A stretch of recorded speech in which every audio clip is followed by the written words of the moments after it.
ফজর নামাজ পড়ে সকালে বের হয়ে গেলাম, যদি একটু লেট হয়ে গেছে। আজকে যাচ্ছি আপনার কেরানীগঞ্জ নিউ ভিশন ইকোসিস্টেম। আশা করছি আজকে সব কাজ সফলভাবে সম্পন্ন হবে ইনশাল্লাহ। পরিবেশ দিন দিন আপনার ধ্বংসের দিকে চলে যাচ্ছে, আস্তে আস্তে কমে যাচ্ছে। যতটুকু নিজেদের পক্ষ থেকে পরিবেশ বাঁচানোর চেষ্টা যতটুকু করা যায় আর কি। ধন্যবাদ। ইনশাল্লাহ আজকে অনেক কিছুই ঠিক হবে, দেখা যাক। সব কিছু ঠিকঠাক মতো হবে এটাই আশা করছি।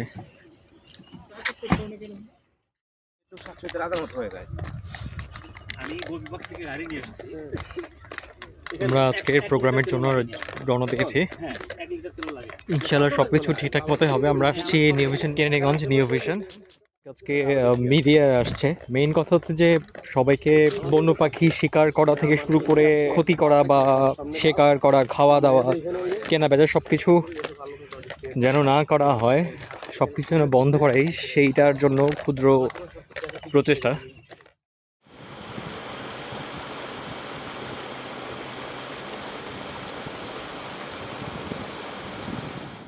ওই যে পাখিগুলো মরে পড়ে আছে, এটা সহ পাচ্ছেন। হ্যাঁ,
আছে, রাজশাহী থেকে আছে, রংপুর থেকে আছে, নাটোর থেকে আছে।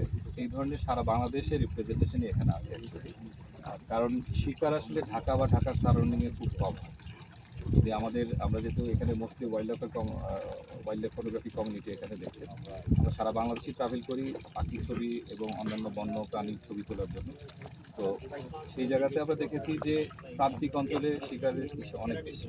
আর এখানে আজকে যে বিষয়টার জন্য আমরা আসলে সমবেত হয়েছি, এখানকার যেটা আদনান ভাই বললেন, যেটা এখানকার যে সিচুয়েশন সেটা তুলে ধরার জন্য। কারণ ঢাকার এত কাছে এবং ঢাকার বলা যায় ঢাকার ভেতরে একটা জায়গাতে পাখি শিকার হলে আমরা যদি না ঠেকাতে পারি, এটা আসলে আমাদের ব্যর্থতা।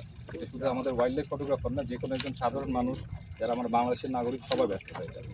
আর সেই জায়গাটা থেকে আজকে আমাদের এই প্রসেশনটা, যেটা হচ্ছে গিয়ে যে প্রতিবাদ বলি, প্রসেশন বলি বা ফটোওয়ার্ক বলি, যেটা হচ্ছে শুরুতে আমরা ছবি তুলেছি, তারপরে স্থানীয় জন কিছু সম্পৃক্ত করে তাদেরকে বুঝিয়েছি যে এই পাখি কি করে, কি হয় না হয় সেই বিষয়টা। যদি সত্যি কথা বলতে হয়, এই জায়গার ক্ষেত্রে সেটা হচ্ছে গিয়ে যে স্থানীয় জনগণ প্রচণ্ড পাখি বান্ধব যারা স্থানীয় আছে। এখানে যে মাছের ঘের, এখানে যে কর্মকর্তারা, তারা মাঝে মধ্যে নিজেদের খাওয়ার জন্য এটা ছাড়া দেখেছি আমরা গত 7-8 বছরের যদি রিডিং বলি, ছাড়াভাবে তারা একটা দুটো বকই করেছে। বাট এরকম ম্যাসিভ লেভেলের আমাদের শিকার এটাই প্রথম দেখা যায়। ম্যাসিভ হান্টিং এটা আগে বন্দুক নিয়ে করতো। আপনার ধরেন 5-6 বছর আগে, করোনার আগে হচ্ছে বন্দুক নিয়ে করতো, তাদেরকে বুঝালে তারা এই করতো। অনেক সময় হুমকি ধামকি দিত, আমরা বুঝাইতাম। অনেক সময় দেখা গেলো যে লোকাল প্রশাসনের নিয়েছি, সহায়তা নিয়েছি। বাট এইভাবে কখনো হয় না, এবারে যেভাবে হয়েছে। আমরা আজকের এই প্রতিবাদ সভা বা কর্মসূচির একমাত্র উদ্দেশ্য হচ্ছে গিয়ে যে এখানকার সাথে সাথে সারা বাংলাদেশের প্রতিটি সচেতন নাগরিককে এই বিষয়ে অবহিত করতে চাই এবং আমরা বোঝাতে চাই যেটা হচ্ছে গিয়ে যে পাখি আসলে খাওয়ার জিনিস না। পাখি আমাদের লালন করার বিষয়। কারণটা হচ্ছে গিয়ে যে একটা কমন বিষয়, যে জিনিসটা আসলে না বললেই না, যেটা হচ্ছে গিয়ে যে আমরা সবচেয়ে বড় চ্যালেঞ্জ ফিট করি। আমরা as long as Muslim country, Muslim প্রধান কান্ট্রি, এই জায়গাতে একটা রিলিজিয়াস ফ্যাক্টর আছে। সেটা হচ্ছে গিয়ে যে আপনার পাখি খাওয়া হালাল, এই একটা ধারণা হচ্ছে গিয়ে যে আমাদের সবার মধ্যে আছে। এটা প্রিমিটিভ ধারণা, এটা আমাদেরও ছিল, প্রত্যেকেরই ছিল। বাট পাখির সংখ্যা কমে যেতে এখন যে অবস্থায় আছে, এখন যদি আমরা পাখি খাওয়া অব্যাহত রাখি, তাহলে আসলে অন্যান্য যতগুলো প্যারামিটার সূচক আছে যে কারণে পাখি ধ্বংস হয়ে যাচ্ছে, ওইটা একটা সবচেয়ে বড় সূচক হিসেবে এটা আত্মপ্রকাশ করবে। একটা তথ্য আপনাকে দিই, সিলেট অঞ্চলে, সিলেটের হরিপুর অঞ্চলে আমাদের শামীম খান নামে এক বড় ভাই ওয়াইল্ড লাইফ ফটোগ্রাফার আছেন, উনি অ্যাক্টিভিস্টও বটে, ওই যাতে দীর্ঘদিন চেষ্টা করতেছেন। উনি অনেকটাই ঠেকাতে পেরেছিলেন, বাট কিছুদিন হলো এখন এত বেশি অনিয়ন্ত্রিত অবস্থায় পাখি শিকার বেড়েছে। এই সিজন আমাদের সিজন বলা হয়, যেটা হচ্ছে কি শীতের যে শীতকাল শুরু হয়, এই সময় পরিযায়ী পাখি যেহেতু বাংলাদেশে আসে, এই সময়টাকে আমরা আসলে ওয়াইল্ড লাইফ ফটোগ্রাফি বা বার্ড ফটোগ্রাফারদের একটা হচ্ছে গিয়ে যে প্রাইম টাইম হিসেবে ধরা হয়। এই সময়টাতে গত 2 মাসে 15,000-এর উপরে পাখি ওই জায়গাতে শিকার করেছে শুধু একটা স্পট থেকে। এইটার যে ভয়ঙ্কর অবস্থা, এই একই অবস্থা তিস্তার চরে যদি আমরা যাই, রাজশাহীর চরে যদি আমরা যাই, যেখানে পাখিগুলো আসে, টাঙ্গুয়ার হাওরে আপনারা দেখেছেন বিভিন্ন মিডিয়া লাস্ট কিছুদিনে নিউজ করেছে, রিপোর্ট করেছে যে টাঙ্গুয়ার পাখি নাই হয়ে যাচ্ছে। কী কারণে নাই হয়ে যাচ্ছে? মানে হচ্ছে গিয়ে এমনি এমনি তো নাই হওয়ার কথা না। এই জায়গাতে পাখি শিকার থেকে শুরু করে ওখানকার যে হচ্ছে গিয়ে যে জীববৈচিত্র্য এবং প্রতিবেশ ব্যবস্থা যেটা, সরকারি পদক্ষেপ বা কর্তৃপক্ষের কোনো পদক্ষেপ আছে? আমরা আসলে বন বিভাগের সাথে অ্যালাইন হয়েই কাজ করি, যেটা আদনান ভাইও বলেছে আপনাদেরকে, যেটা হচ্ছে গিয়ে যে ইনফ্যাক্ট 3 দিন আগে আমরা সারাদিন হচ্ছে গিয়ে যে বন বিভাগে ছিলাম এই বিষয়টা নিয়ে কথা বলার জন্য সিসিএফ মহোদয় জনাব আমির হোসেন চৌধুরী সাহেবের সাথে কথা বলেছি। আমাদের যে ওয়াইল্ড লাইফ ক্রাইম কন্ট্রোল ইউনিটের যে পরিচালক আছেন মিজানুর রহমান সাহেব, ওনার সাথে কথা বলেছি। ওনারা সবাই আশ্বাস দিয়েছেন যে কোনো ধরনের আমাদের সহযোগিতা এবং পাশে দাঁড়ানোর জন্য ওনারা আমাদের থেকে তথ্য চেয়েছেন। আমরা নিয়মিতভাবে তাদেরকে তথ্য প্রদান করে থাকছি। অনেক সময় হয় কি, যেটা ওনাদের একটা লিমিটেশন আছে, যে এইটা মূলত যারা ডিল করে সেটা হচ্ছে wild life crime control unit, বন্য প্রাণী অপরাধ দমন। সেটার ক্ষেত্রে যেটা হচ্ছে গিয়ে যে আপনার তাদের লোকবলের সংকট আছে আর কি। তো আমরা চাই লোকবল বাড়িয়ে, কারণটা হচ্ছে গিয়ে যে যেহেতু অ্যাড্রেসড একটা ইস্যু, এটা অলরেডি আমরা চিহ্নিত করতে পেরেছি যে ঢাকা সহ সারা বাংলাদেশে পাখি শিকার হচ্ছে প্রচণ্ড আকারে।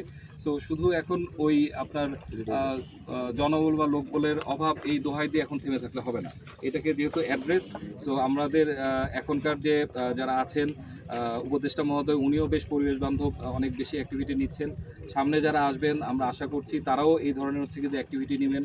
আমরা জানি যে হচ্ছে গিয়ে যে অ্যানিম্যাল ওয়েলফেয়ার অ্যাসোসিয়েশনের যে আহ্বায়ক আদনান আজাদ ভাই বললেন, এটা আমাদের একটা বড় রাজনৈতিক দলের প্রধান ব্যক্তি তারেক রহমান সাহেব, উনি হচ্ছে গিয়ে যে প্রধান পৃষ্ঠপোষক। ওনার যে এই বন্যপ্রাণী এবং পশু প্রাণী নিয়ে যে আগ্রহের জায়গা, এটা আমাদেরকে আশাবাদী করেছে। আমরা চাই প্রত্যেকটি রাজনৈতিক দল, অরাজনৈতিক দল সবাই আসুক এটাতে, কারণ শুধু অরাজনৈতিক অবস্থা থেকে অনেক সময় অনেক কিছু ডিল করা যায় না, রাজনৈতিক অবস্থা থেকেও ডিল করতে হয়।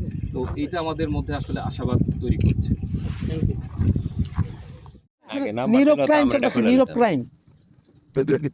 ওরে ধরে পুলিশে দিয়ে দে, ওর দরকার আর কেটে কেটে আছে সবগুলি এই যে হেরে দিলে সব শেষ, বাংলা শেষ ইয়ে হয়ে যাবে। এগুলি তো আমরা মারার জন্য রাখি না, আমরা পাখির জন্য আরো জায়গা সৃষ্টি করতেছি যাতে পাখি এখানে থাকে। এগুলো তো আমাদের দেশের সম্পদ।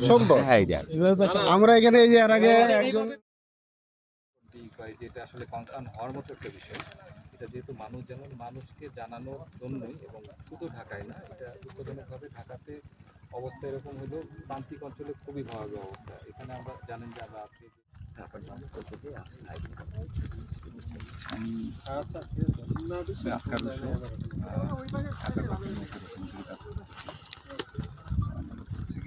এটাই পরিচয়।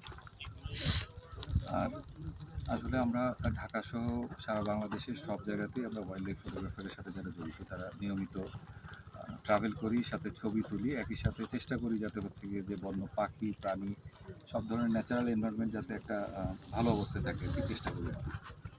সেটা করতে গিয়ে অনেক বিচ্যুতি আমাদের চোখে পড়ে, বাট ঢাকায় যে নিউ ভিশন এই এলাকাটাতে আমরা মোটামুটি 7-8 বছর ধরে খুব ফ্রিকুয়েন্টলি ছবি তুলতেছি। এর আগে থেকে আমাদের যারা সিনিয়র আছে তারাও ছবি তুলছে আগে থেকে।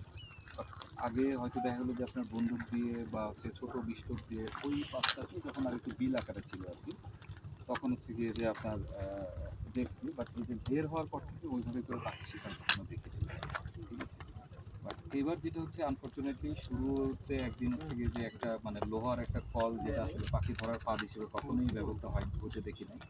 এখানকার যারা দায়িত্বে আছেন তারা পরে বললেন যে ইঁদুর মারা কল ওইটা, সেটা দিয়ে গ্রে হেরন বেশ বড় সাইজের টুকরি বক আর কি বাংলাদেশ, সেটা ধরতে দেখি 15 দিন আগে আর কি।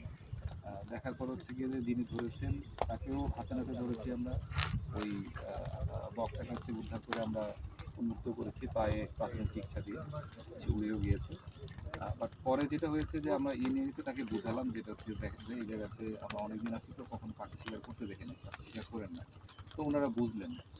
বাট আনফর্চুনেটলি গত সপ্তাহে যখন আমি এখানে আসলাম আবার পাখির ছবি তোলার জন্য, সারানোর জন্য এসে হচ্ছে কি যে সেও আটকা পড়েছে। এছাড়া সুইচোড়া সহ মানে প্রায় 7-8 রকমের পাখি আমরা দেখেছি।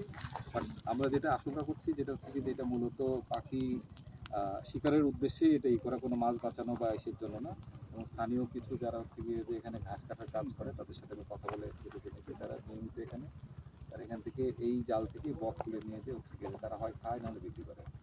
তো এইটা দেখার পর যেটা হলো যে আমরা ধরেন যে চিন্তা ভাবনাটা আসলো, এইটা ধরেন ইনস্ট্যান্ট একটা অ্যাকশনে যাওয়াই যায়। লোকাল প্রশাসন বলি, বন বিভাগ বলি, বন বিভাগ আপনারা জানেন ওয়াইল্ড লাইফ ক্রাইম কন্ট্রোল একটা ডেডিকেটেড টিম আছে। যদিও তাদের জনবলের স্বল্পতা আছে, তারপরেও তারা বেশ আন্তরিকভাবে চেষ্টা করে। তো ওইটাকে নিয়ে আর এখন আপনারা আরও জানেন যে রিসেন্টলি ধরেন এই বন্য পাখি প্রাণী